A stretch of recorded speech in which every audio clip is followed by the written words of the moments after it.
Hello friends, it's Nancy from Astrology and Angel Mediums today with another Show Me How You Practice video. Now today I'm going to be talking about moon phases and how you can use them in your magical practice and also for your own personal development and just to kind of help you tune into those energies a little bit more within yourself and also within your magical practice.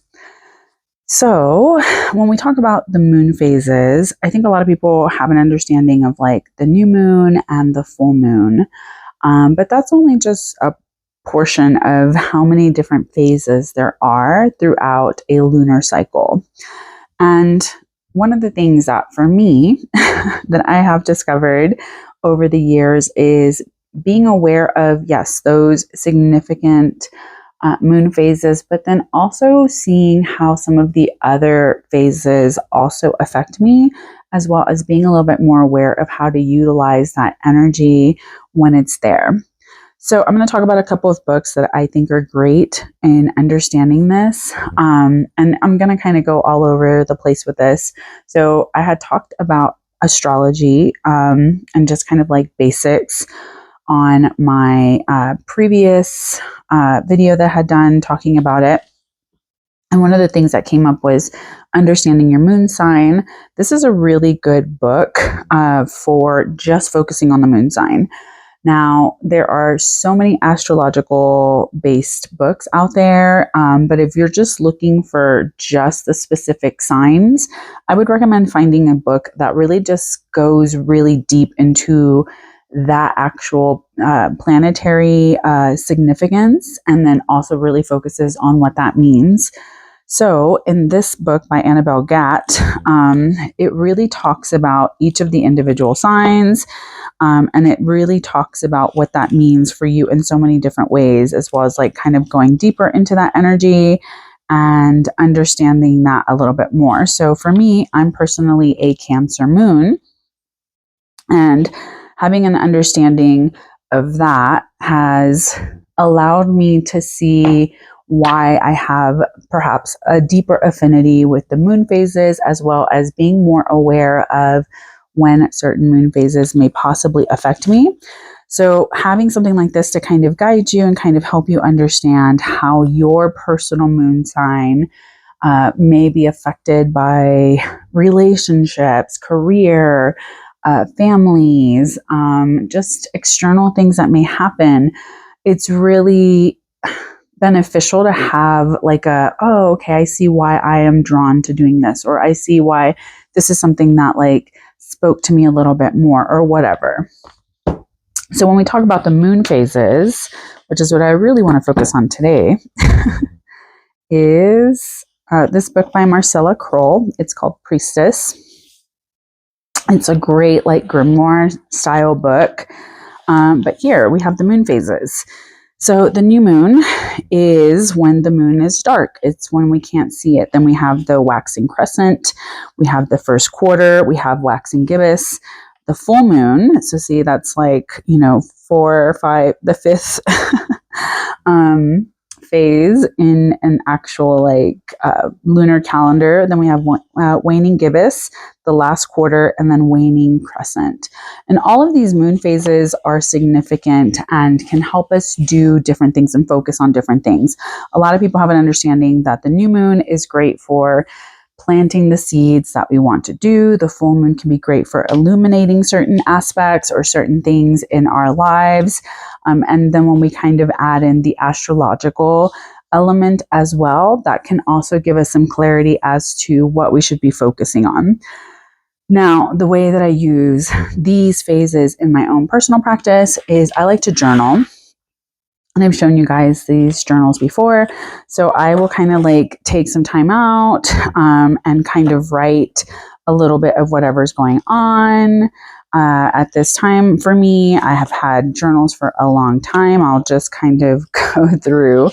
I don't always do this. I need to be a little bit better about it. It is kind of a thing where it's been a little frustrating with some of the things that have happened in my life in the last few years, that have kind of kept me from not being able to focus as much as I would like.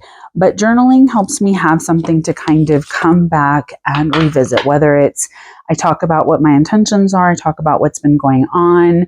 I can kind of look at what house that lunar transit is going through on my astrological chart. And I will also make a video about transits. I'm trying to figure out how to do that this way instead of having to kind of sit in front of the camera, which I am 100,000% not comfortable with yet. But the thing is that it allows me to have a moment to kind of connect to that energy and see what it may be highlighting in my life. So here next week, we're going to have the full moon in Leo, because the full moon is always going to be the opposite sign of what the sun is in. The new moon is always going to be in the same sign that the sun is in. So we just had the new moon in Aquarius on January 29th. And now we will have the full moon in Leo, because now it's gone through like those different phases. And it's going to be in the sign of Leo and on February 12th. And so it is kind of illuminating whatever it is that we have maybe planted over the last 6 months, because I kind of like to look at it as like it's a 6-month cycle from the new moon in Leo that was possibly in August to what we will have, to kind of see and process over the things that have been planted over those last 6 months. Like what's been growing, what have we kind of taken care of in this phase. And this could be something to do with whatever house this may be illuminating in your chart. So having a good understanding of your natal chart will also help you understand how a possible moon phase or moon transit will affect you and kind of what it's bringing up for you at this time. So a really great book is Moonology by Yasmin Boland. She also has some decks. I do love the Moonology Messages deck. I used to have the Moonology cards. I just didn't really use it that often, so I ended up passing that along. But here we also see all of those 8 moon phases and kind of how it's moving around and how it looks to us. So those moon phases can kind of help us understand what the moon is trying to do, as well as kind of moving into that energy. What I like about this book is that it breaks down each of the phases and it kind of lets you know like what you should be focusing on. So a new moon phase is great for planting those seeds for what we're trying to kind of focus on for the future. The waxing crescent moon phase can be really about exploring what that means for us in so many different ways. Like how can we move forward? How can we have like a sense of faith? The first quarter moon phase is great for us to really commit and start actually doing something. So while we plant the seeds, then we have like that sense of hope. Now we have the moment of like kind of hitting the ground running and trying to see what's going on. So there may be some challenges. We may have a renewed sense of confidence. The gibbous moon is going to be about being a little bit more steady and consistent, kind of honing and adjusting what's necessary in order for our plans to kind of work together. The full moon phase is going to be an opportunity for us to really see what is culminating for us. And it can help us like see what is being illuminated, like what can we clearly see that maybe we weren't able to see with the new moon. Disseminating moon is really just kind of saying like, hey, we just have to be in it. It is very much a time to accept and just relax into these things. The third quarter moon is, really about balancing, reevaluating what we know. The balsamic moon can be very much about just kind of releasing and just letting things be what they need to be, and just kind of moving into this thing as we're kind of moving back into the new moon phase. So it really helps us having, again, an understanding of what is going on, especially when we're doing manifestation magic, when we're trying to do some personal like journaling or personal connection to ourselves, or just having having an understanding of what the planetary influences are, especially the moon, because the moon rules over our emotional state. It can talk about like how we tend to nurture ourselves, how we kind of take care of us as individuals. So having an understanding of what's going on with the moon phases can really assist you in your kind of like spiritual practice when it comes to your self-care, when it comes to your goal setting, when it comes to your manifesting, even just like with your altar work and things like that. There are certain phases, especially like I like to work with Hecate. There are certain phases where I really focus my intentions and energies and working with her as a deity and kind of bring her certain things, you know. So if it's like a new moon, I try to really venerate and honor her at that time. Not saying that I don't do daily, but especially so because she is deeply associated with the energies of the moon as well. So having those kind of things, it does really help to, I'm not going to say like make your practice better, but I think it can elevate certain elements of your practice that can help you have a deeper, more rooted understanding as to what's going on. Now, one of these charts is going to look a little bit confusing, but this can kind of tell you like, you know, depending on your rising sign or your star sign, like your star sign would be like where your sun is at. So if you're like, I don't know anything about my personal astrology, I just know that I'm an Aries, you can see that the new moon would be the first house, the second house. Now this is based off of your rising sign. So having an understanding of what your rising sign will help you in understanding where the moon phase will be. So if we look at, you know, a Virgo rising, so the new moon in Aries is going to be in their 8th house. This kind of goes through and it kind of shows you. So when the new moon is in Virgo, that would be the first house because they're a Virgo rising. Same thing with Aquarius. We have, you know, Aries would be in their 3rd house if it's a new moon in Aries. When the new moon is in Aquarius, it'll be their 1st house. So it kind of helps you understand what that may be illuminating for you when we talk about, you know, at the Astrology Basics video where I talk about like what each of the houses rules over. So it can just kind of help you understand how to connect. This also has a lot of like magical elements that you can kind of add into this moonology kind of phase of stuff. And it really talks about, you know, the daily moon transits as well, which is really helpful, especially if you're wanting to do a little bit more of that lunar work in your actual practice. So it's really nice. I think that this is a great book that really explains it in a way that is very easy to understand. It doesn't make it super confusing. So if that's something that maybe you've struggled with, I definitely recommend this book. And then also, if you're wanting to learn more about your personal moon sign and what that means for you, I would recommend the Moon Sign book by Annabelle Gatt. Okay. Finally, I'm going to talk about this book.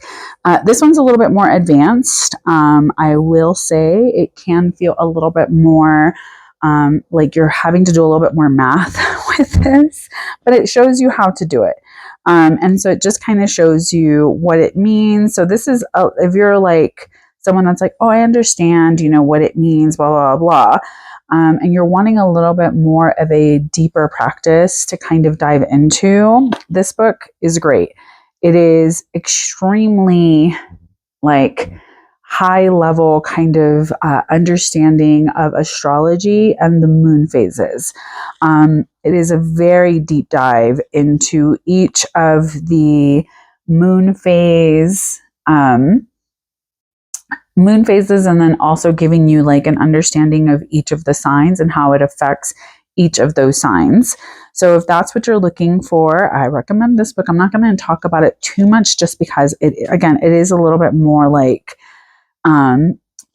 a deeper understanding, but it is great, especially if you're someone that's really into astrology and maybe like me that like really likes to have different facets of understanding when it comes to particular moon phases. This has also really helped me like with my children, understanding them with my spouse, having a deeper understanding of their moon phase, astrology, and how that how I can show up for that for them in that energy, as well as where that energy naturally leans into, because not every Aries moon is going to be the same. It really depends on, what house they have their moon in, what else is going on in their chart. What other things are kind of happening around them that may also affect that energy. So, as someone that lives in a house where we all have cardinal moon signs, I can tell you we all operate very differently, even though we are all cardinal moon signs. We like to start things, but we may not always have a lot of the follow through on certain, conversations or on certain things that we would like to kind of bring together. And sometimes we all are at odds with one another because, again, all of those energies are still square, and we're all in different modalities, all in different elements. And so it makes it a little bit challenging at times for us to understand. I'm the only water moon sign in my household with a fire moon and then 2 air moons. So we all have very different ways of communicating and connecting and kind of understanding what nurtures us. So this is why I think using the moon phases, as well as having another layer to your astrology practice of understanding your moon sign and what that means with the moon phases, can really elevate, how you're showing up in the world, honoring your cycles, just kind of being very mindful of how that energy may be presenting out into the world, because the moon changes signs every 2.5 to 3 days. So it's something that is consistently changing. And as much as we may or may not like it, we have to kind of deal with how that affects the collective and what that means for us as individuals. So I hope that this kind of helped explain and kind of gave you some suggestions that I would recommend as someone that really loves astrology. I hope you have a great one. Please take care. And as always, make good choices. Bye.